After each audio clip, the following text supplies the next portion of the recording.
Hello everyone, welcome to my channel.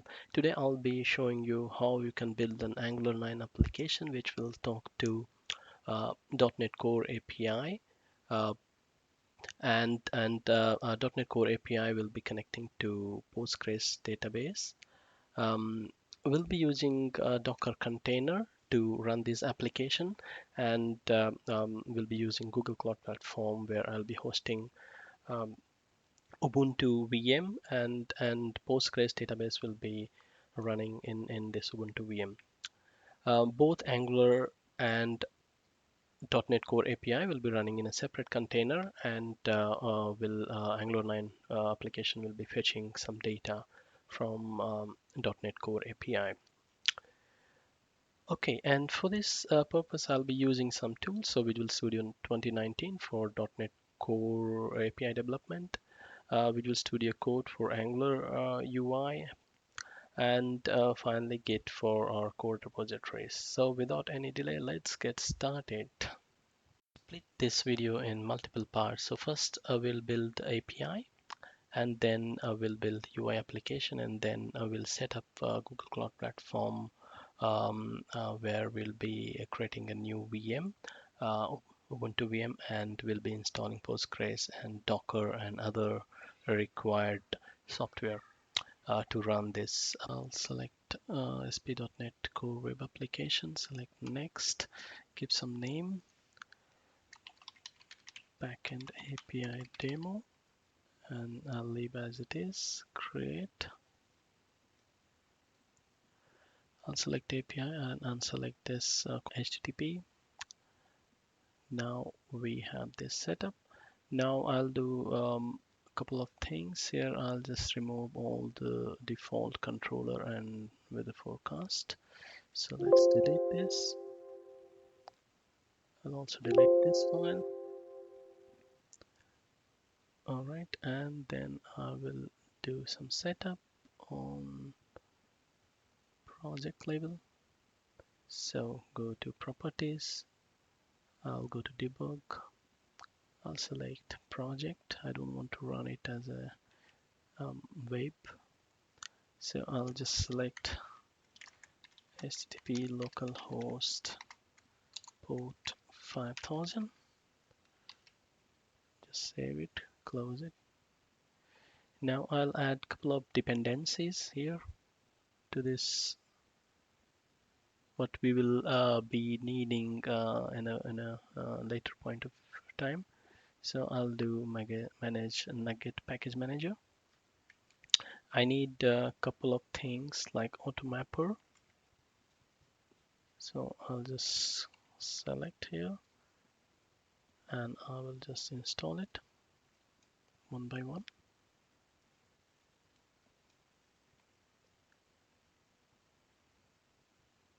Then I need automapper dependency injection. Install that.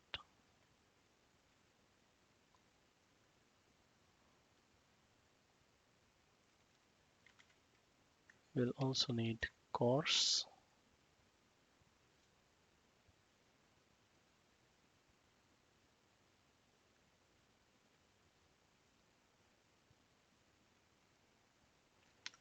We'll need entity framework design.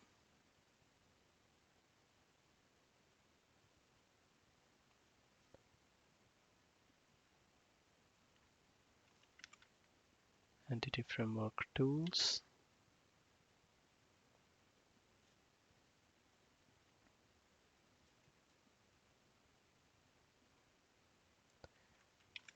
Then we'll need a Visual Studio Code Generator contract.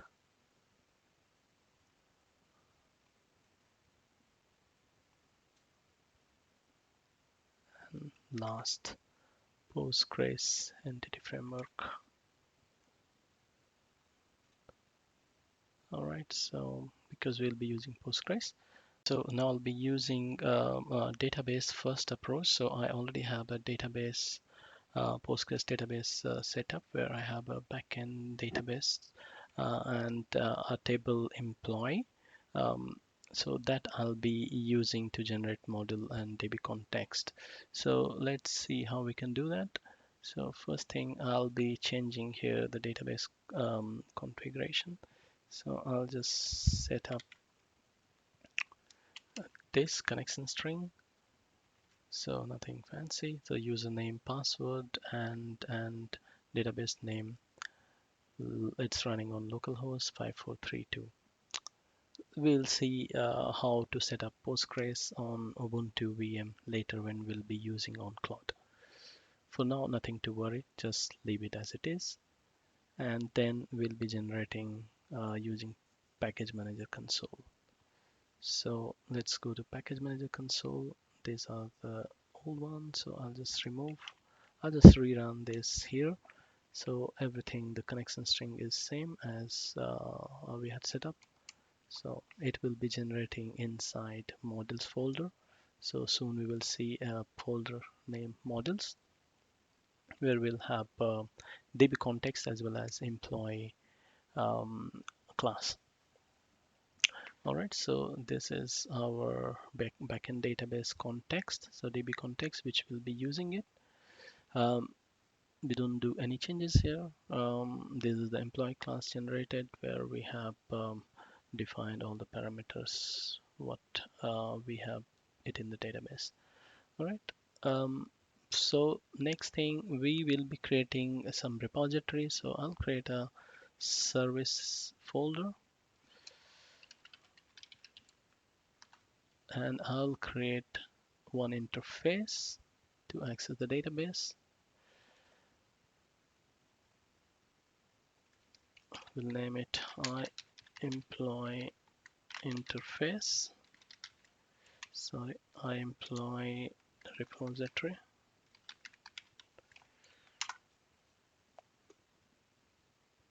Inside this repository, I'll make this public.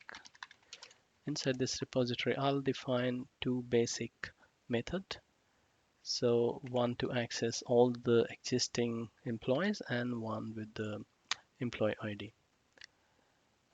We can fix this by using this. All right, then let's create a class.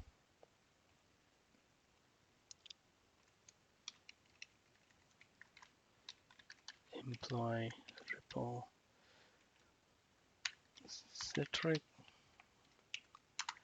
and this will ultimately implement our employee repository and iDisposable. All right, let's just say this implement it. For iDisposable, I'll just copy one of my existing code so that we can save some time. Now let's implement these two methods here. So for this, I'll create a private variable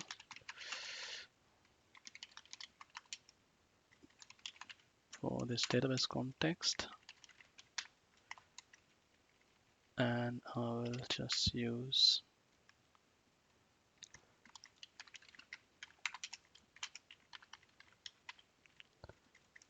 so this is for sorry.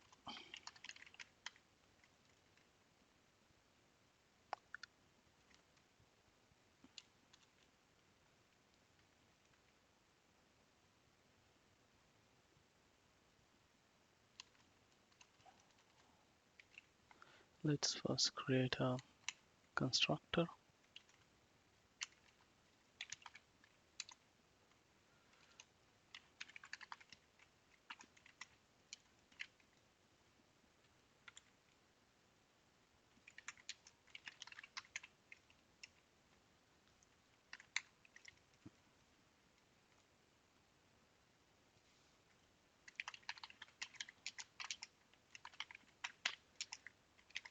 We'll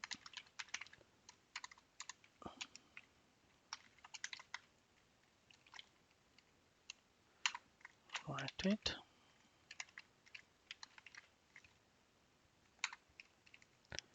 All right, our constructor is ready. Now let's define the return of this getEmployee method. So what it will return? It will return employee object, and we can have like, since we have where condition, we can write something like, sorry,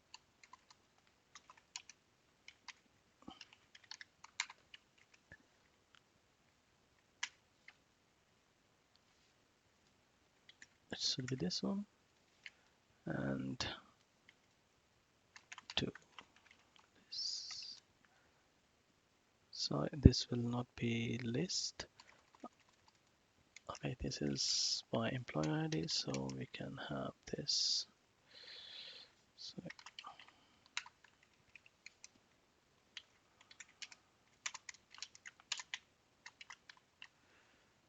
we can check first or default.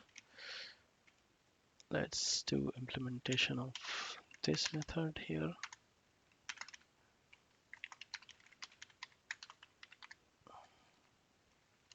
Sorry.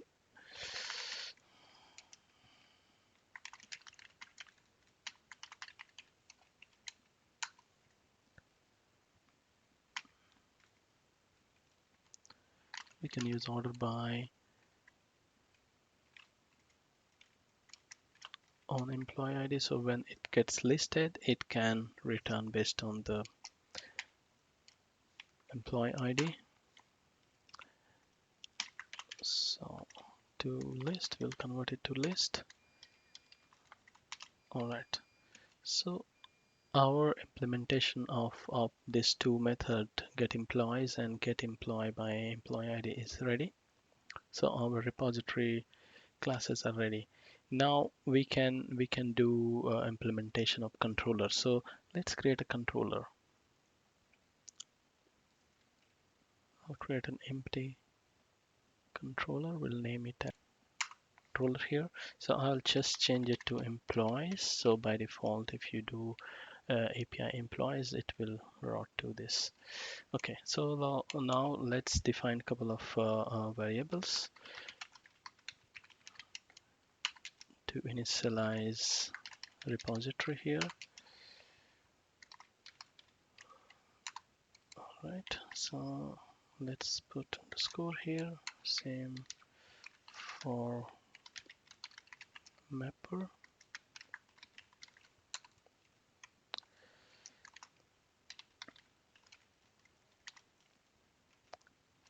Now define a constructor and initialize using dependency injection. So sorry.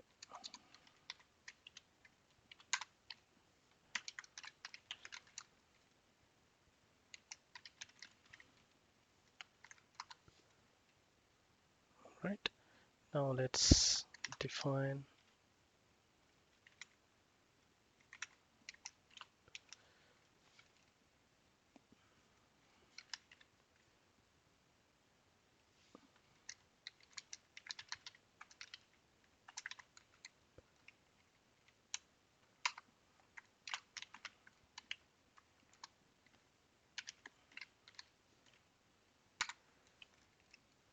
right. So this is ready.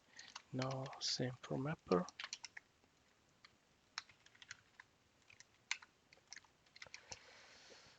Let's copy this code.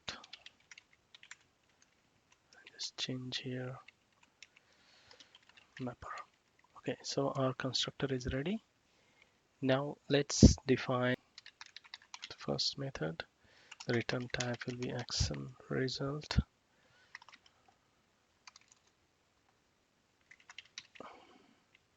of enumerable type, and this will be of employee.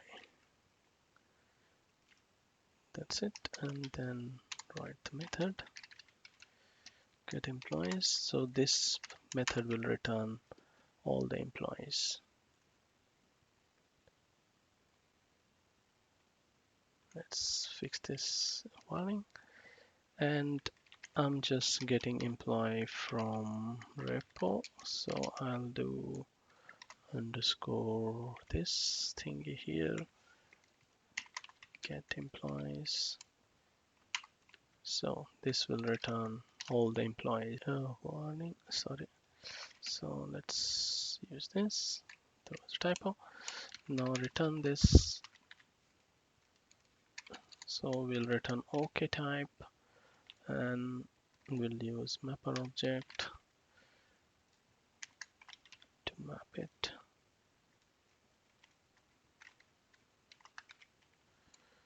Enumerable of employee.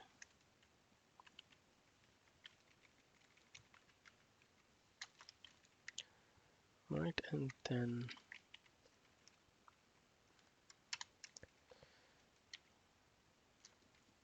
emp from repo. Okay, so this method is okay. This, and then decorate it with http get. Now then let's define another one. Action result of employee. So this will return only one employee. Get employee by emp id. Emp from repo, we can use the same.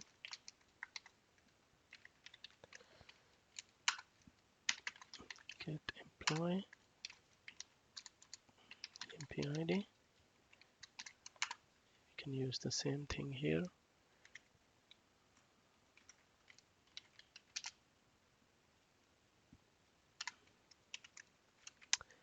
Alright, so we just need to change this because it's not a enumerable type. Alright, so now we have the implementation of both get method. Okay, there seems to be some warning. Let's fix this. Same here.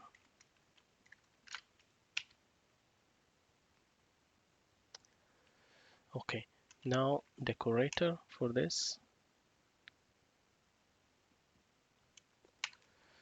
Let's put http get, but this time we can define type because we already have another get. So just not to confuse, we can define this way. All right, so we have both.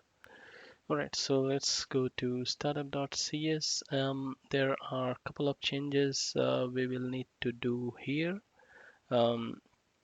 First thing, we will have trouble with the course, so define how to work with course. So first thing, I'll define read-only variable here.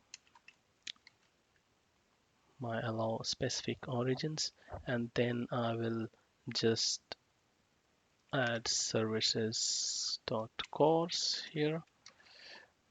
This is my default code, so I'll just make it to star so that it can accept everything. Just a couple of lines of codes here. So this is for controller to accept XML as well as to return XML as well as JSON object. All right, and then employee object repository.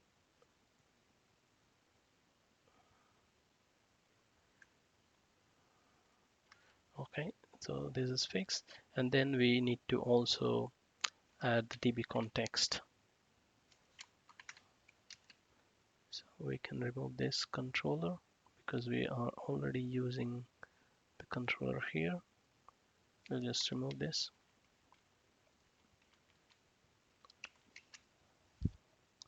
I'll change this to the correct DB context.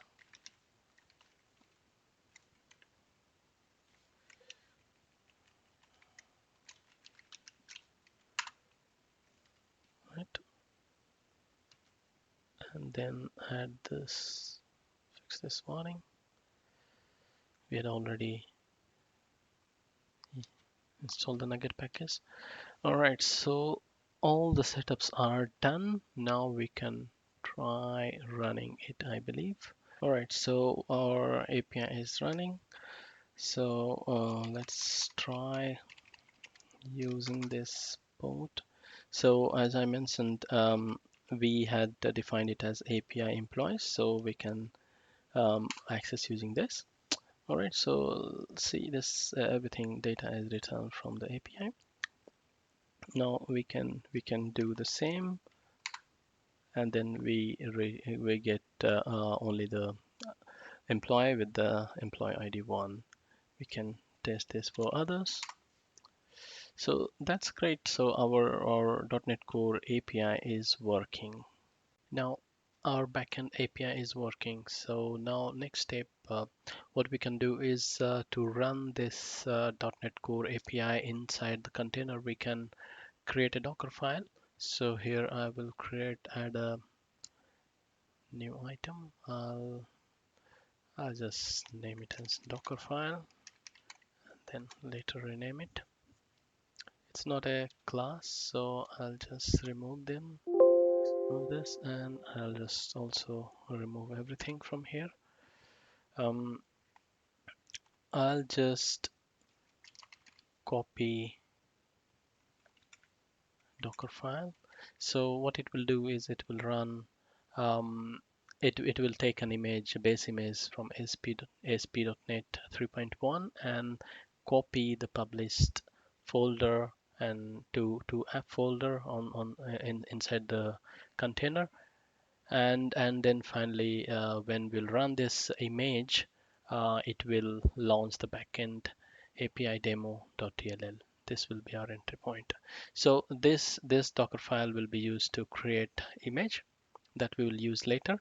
And apart from this, let's say let's push this code also to Git repository. So I already have a backend API demo repository. I will just push this here. So I'm just using Git pass.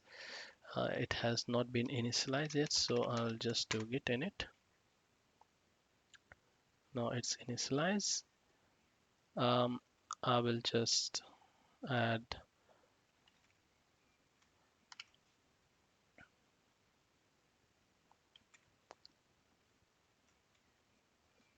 a readme file, and then just do git add.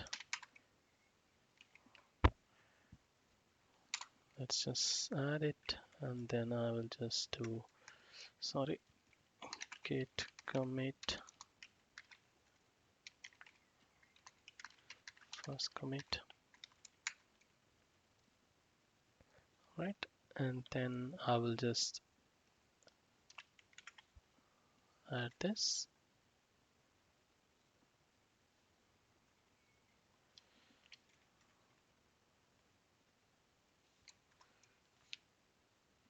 Add it, and then we can, right? So this seems to be fine. Let's open the git repo. Yeah, so you see all fine. Now let's create front-end applications. So using Angular 9. I'll be using Angular CI to create a new application. As I mentioned before, this application will connect to .NET Core API, which we had created some time back. So I'll name it frontend app demo. Let's create this. It will take a while. Select yes, and I'll just select anything. I'm not using any styling for this, but I'll select SAS. Okay, so this application has been created. Now I'll just front end app demo. I'll just open this project here. All right, so this is our project. I'll be adding just one component and one service. I'll be also creating a class. So let's create a component, ngc, and then I'll name component as employee. So it has been created. Now I'll create a service, also employee service. Now I will create a class.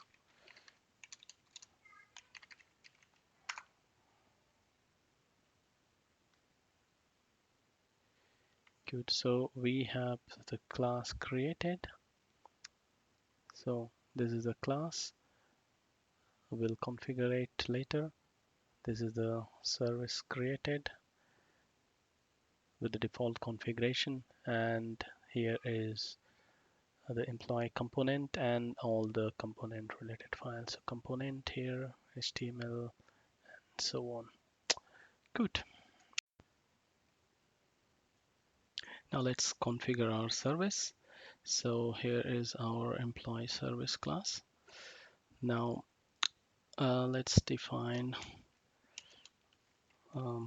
variable. So API URL, we can name it. We can say this will be the API of our backend Dotnetcore API, which we built some time back, localhost 5002, then API. So first time I'll just get all the employees from the list. That's it. Now we'll add HTTP client in the constructor here. Leave it as default. We'll define get employee method. I'm just copying it from one of my existing project, and then we'll add everything. All right, so here we can just import it from employee. We need to also define handle error method, because I'm just handling it here just in case there is an exception. And I'll just import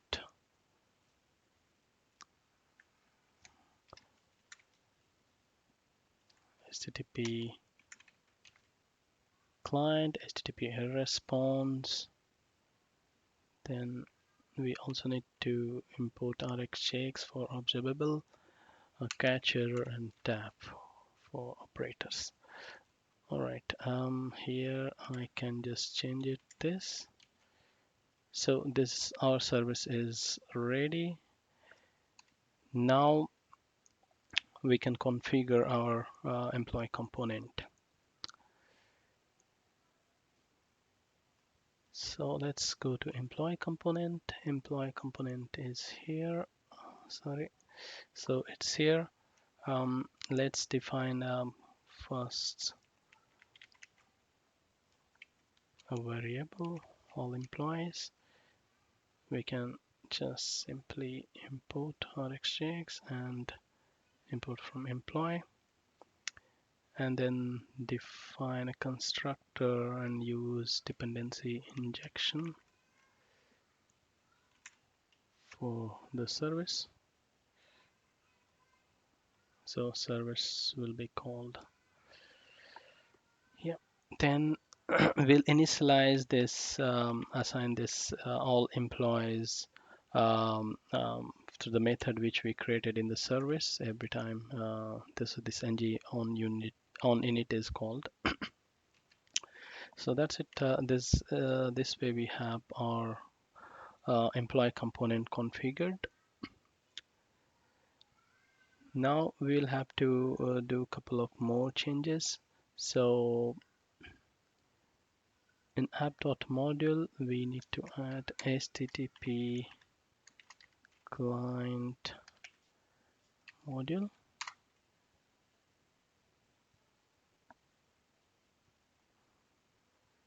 Yep.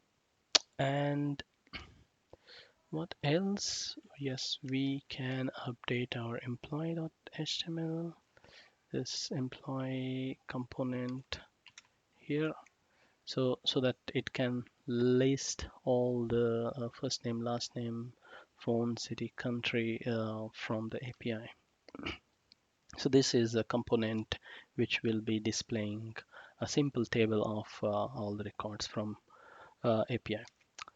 Good. Now there is one more thing to be done. So I don't want this default. I'll just delete it. I'll also delete this. I'll delete this, and we can use our component. So what is our component? So it's app employee. We can just add app employee here, and that's it. So this part will display the employee component, and the rest is default. I think we are good to build and run. So first thing we'll do npm install to install all the dependency.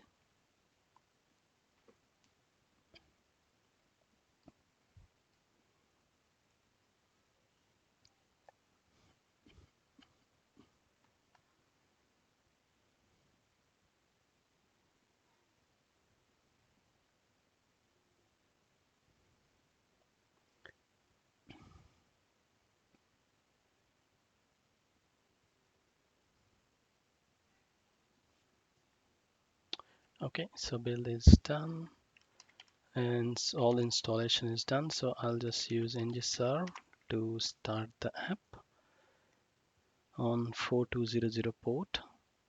And also in the meantime, we can also run the backend API so that we can access that.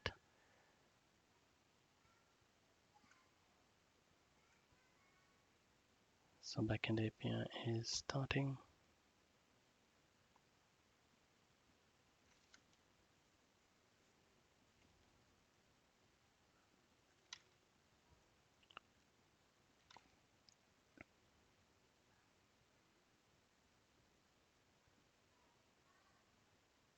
Seems we have an error. Okay, because of this Docker file. So I'll just exclude this. Later we can fix this because this was expecting it to be a class. I'll rerun it. Meanwhile, this is building.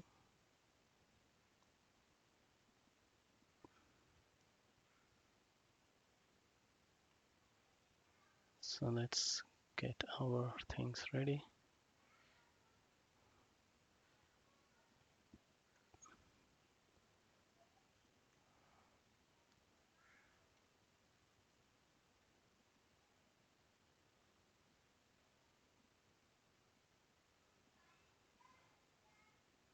Okay, so backend API seems to be coming up. UI is up. We can try accessing it. So it will run on 4200 port. So let's see what we get.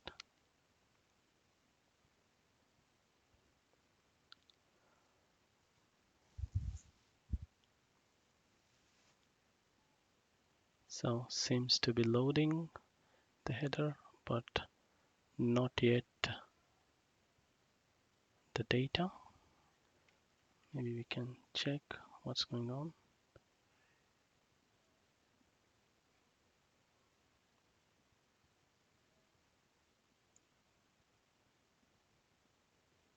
Okay, it's this. There is an issue. All right, let me fix it. Okay, no provider for HTTP client. Let's check here. HTTP client module is there. Oh, I can see that this file was not saved. Okay, so this I'm just now saving, so it should fix this issue. It says fixed. Okay, now it seems to be loading.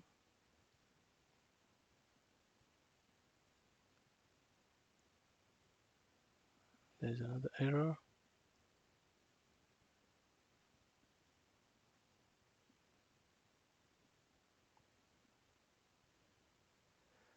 Okay, seems we have some issue here in the service. So service is not pointing to the right API. So port number was wrong. So this should fix as well.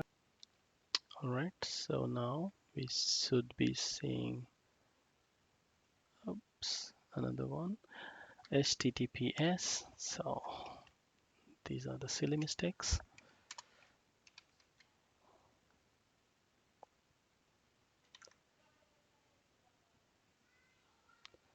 Okay, so this is blocked by, I know what's the issue. So we need to add the course exception here as well. So app dot course, use course, and then we need to use this variable. Oh, where is this? Yeah, so this should resolve the issue. Maybe we can try changing it to star itself, because that should ideally work. That's it. Now let's start once again.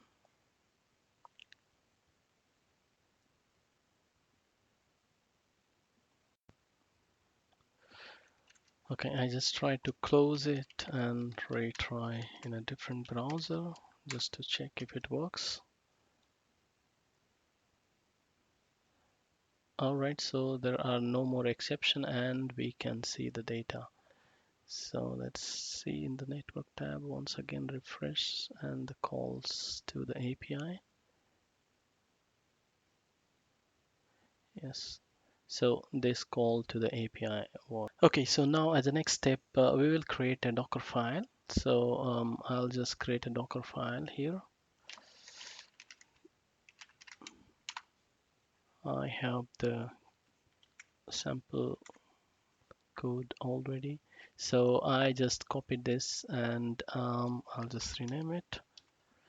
So what it will do is it will build a node from 12.16 Alpine as a build container. So this will do the npm install and run the build inside the container, and then it will run, the application will run on Nginx. So this Docker file will create an image, and then we will later build a container from that image and run it on Google Cloud. So this is just to prepare for that. Ready, we can initialize the Git repository and push this code to um, GitHub. So I'll just add a readme file and then just do git add,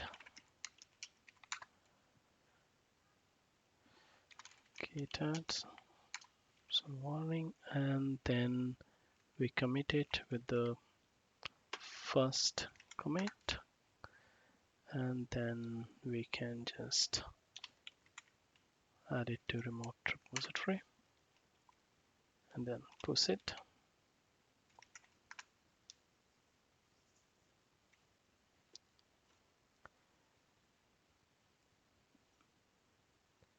Okay, so now we should have the repository here with all the data. So our code is now on GitHub. This we will use it later to pull it from Google Cloud VM.